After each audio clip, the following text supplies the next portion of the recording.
What's up, guys? Another day's walk here, and today let me show you the gear I'm taking on the Kanawha Trace Trail. Let's get into it.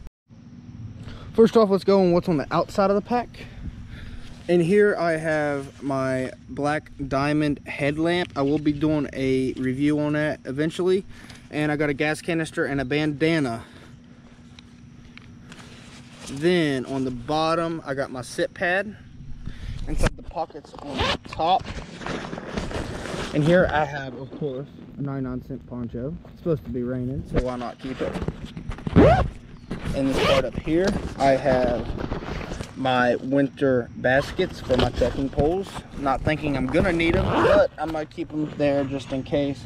And then on the other side, I don't know if I'm gonna be taking the smart water bottle because where the pack isn't full, for some reason these pockets are very, very bad for this tall of a bottle.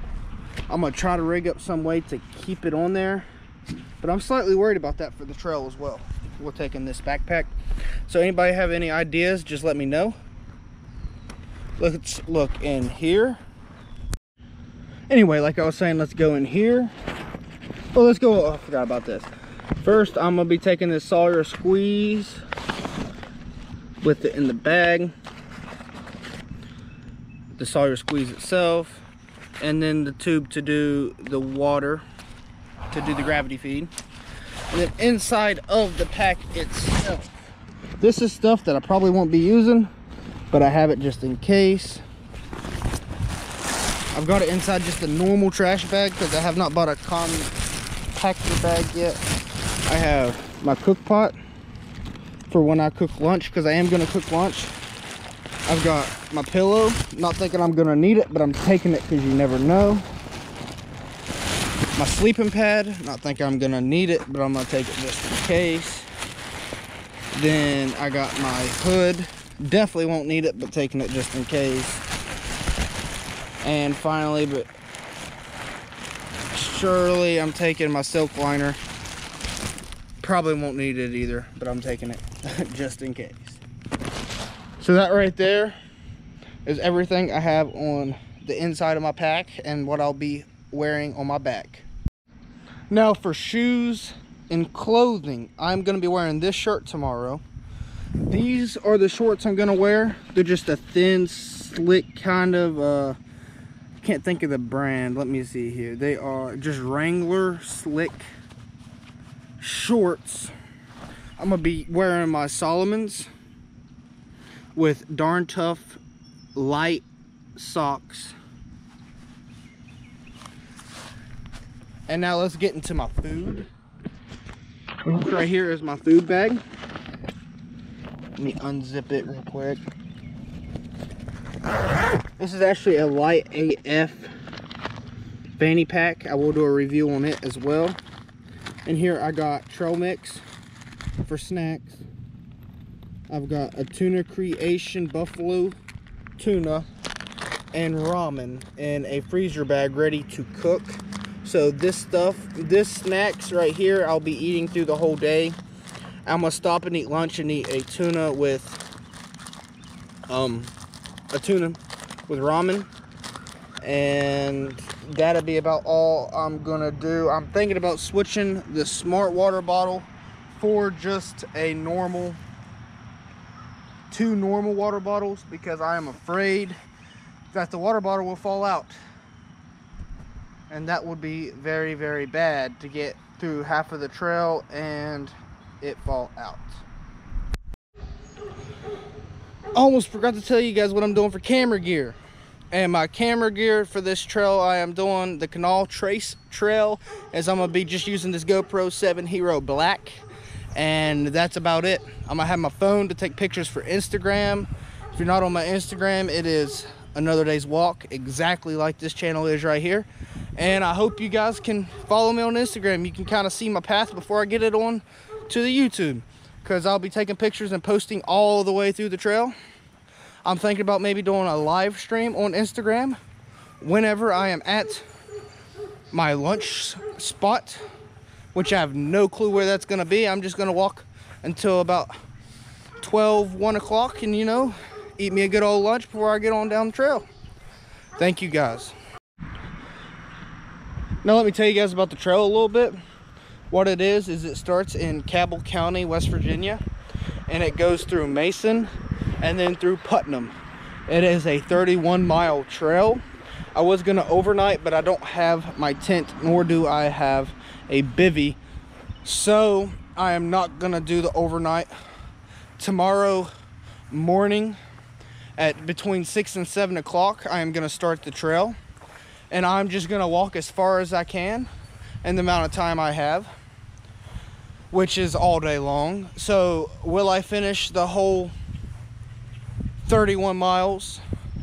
Probably not, but if I do, I do. I'm not worried about it. I'm just gonna take my time, have fun, you know, look at the scenery. I will be crossing 3 or 4 creeks. There's bridges at every single one. There is one swing bridge I'll be crossing, and that's all within the first 15 miles. There is some road walks, of course, because it's crossing probably 15 or 16 back roads. So it goes out on it, just crosses it and goes up to the other hill. At some points it does walk the road for like a quarter of a mile or something, but nothing big. It goes to the Boy Scout camp in our area, because it's actually the Boy Scouts that made the trail, and they made it back in 1964, I believe. So it's a pretty old trail, and there's a lot of cool things that you can do on it. I'm very excited about seeing it, because it goes up 2 mountains, which are not very huge mountains, you know. This is the central-ish West Virginia, so it's not gonna be nothing huge. And also, yeah, it goes up and down over, it's about, I think, 4,675 feet in elevation. So it goes up and down a good bit, which is pretty much what I'm going to be doing. It'll go up a big hill, walk the ridge for like just a little bit, and then back over into holler, and then it just goes right back up over the and back down. So I'm gonna be doing that all day long tomorrow. There's 3 shelters on the trail, and 2 of the 3 shelters actually have a water pump that goes into a well. So I may not even need my filter. I might filter it anyway, just in case, because I mean, it's well water, it's good water to drink just where it is, but it could be kind of sketchy at times, you never know. So I'll probably filter it anyway. And I believe there is 2 privies on the trail at 2 of the shelters. One of the shelters is legitly just a building, but that shelter is all 4-sided and has a door entrance, which is really nice. I'm sure you will see that tomorrow. So there's a shelter within the first 8 miles. There's a shelter at around mile 16, and then the last shelter is around mile 27, which is right at the end, which is not too bad. Now I'm gonna get into what camper asked me on my last video, and I just forgot to get to it. I went all around it but never got to it, and that was, why am I wanting to do the approach trail so bad on the Appalachian Trail? Well, let me tell you this little backstory. I have a family member that actually did the Appalachian Trail. He did not get to finish because he had a family member die, and when he got off to go to the funeral and stuff, he couldn't get himself back to get on the trail. But he said the one thing that he regrets about the Appalachian Trail and what he did not do is he did not do the approach trail and see Amicalola Falls, which at the beginning I was thinking he was just saying he wanted to see Amicalola Falls, but what he was really saying, that he thinks that extra 8.8 miles or 7 point something isn't gonna hurt you in the long run if you're planning on going all the way to Mount Katahdin. And he looks back and wished he did it, because he said that's scenery that he didn't get to see. It's not necessarily part of the AT, but it is part of the same area, and it kind of gets you ready to go. And he thinks his first few days on the actual AT would have been easier, and he would have been more prepared if he would have just walked the approach trail.